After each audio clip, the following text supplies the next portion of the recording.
আসসালামু আলাইকুম। আশা করি সকলে ভালো আছেন। স্মার্ট আইডিয়া ইউটিউব চ্যানেলের নতুন একটি ভিডিওতে সবাইকে স্বাগতম। এখন আপনাদের মাঝে আলোচনা করব যে বর্তমান সময়ে মিডল ইস্ট থেকে ভিসার রেশিও কিরকম। আমি নিজেও মিডল ইস্ট থেকে ক্রোয়েশিয়াতে আসছি।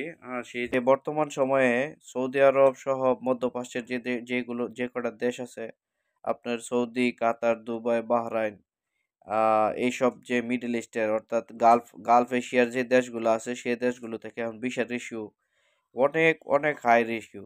বলতে গেলে 95 থেকে 96% ভিসার রেশিও এখন।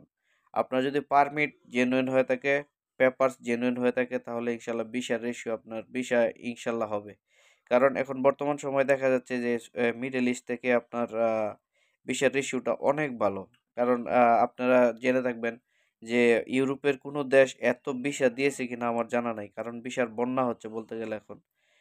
ইউরোপের আমার জানা মতে কোনো দেশ, কোনো সেনজেন দেশ এতগুলো ভিসা কোনো সময় ইস্যু করেছে কিনা বা অদূর ভবিষ্যতে করবে কিনা সেই বিষয়ে জানা নাই।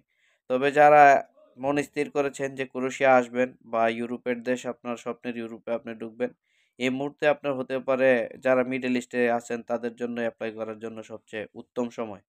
কারণ এখন ভিসার রেশিও অনেক হাই। আপনি চাইলে যদি ভালো কোনো এজেন্সির মাধ্যমে, ভালো নিজস্ব কোনো লোকের মাধ্যমে অ্যাপ্লিকেশন করতে পারেন।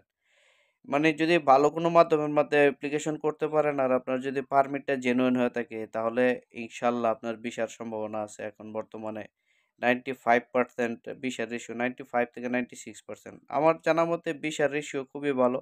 রিজেক্টের হার মানে একেবারে নাই বললেই চলে। কারণ বর্তমানে যে আ কাতার বলেন, দুবাই বলেন, সৌদি আরব, বাহরাইন যেখান থেকে অ্যাপ্লিকেশন করেন সেখান থেকে মানে মিডল ইস্টের থেকে অ্যাপ্লিকেশন করলে ভিসার রেজাল্ট অনেক ভালো। কারণ ভিসা রিফিউজের হার অনেক কম।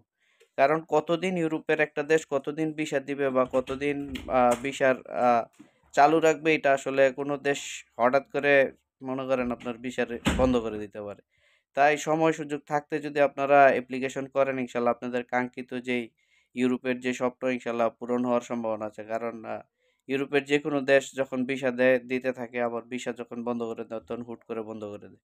তো যেহেতু এখন সুযোগ আছে আপনাদের যদি সম্ভব হয় সুযোগটা কাজে লাগানোর চেষ্টা করেন। যারা মিডল ইস্ট থেকে আসার চিন্তাভাবনা করতেন তারা দ্রুত সময়ে ফাইল যদি ভালো কোনো মাধ্যমে সাবমিট করতে পারেন ইনশাআল্লাহ আপনার স্বপ্ন পূরণ হওয়ার সম্ভাবনা অনেক, অনেক বেশি। তো আজকে আমি চেষ্টা করেছি আপনাদেরকে যে মিডল ইস্টের থেকে আপনার আ কিভাবে বর্তমানে ভিসার ইস্যু কেমন সে বিষয়ে আলোচনা করলাম। তবে মিডল ইস্টের থেকে এপ্লাই করলে কি পেপারস বা কি ডকুমেন্ট দিয়ে আপনি অ্যাপ্লিকেশন করতে পারবেন সে বিষয়ে আমি আপনার নেক্সট আরেকটা ভিডিওতে আলোচনা করব। সবাই ভালো থাকবেন, সুস্থ থাকবেন। আজকের মতো এখানেই বিদায় নিচ্ছি। আসসালামু আলাইকুম।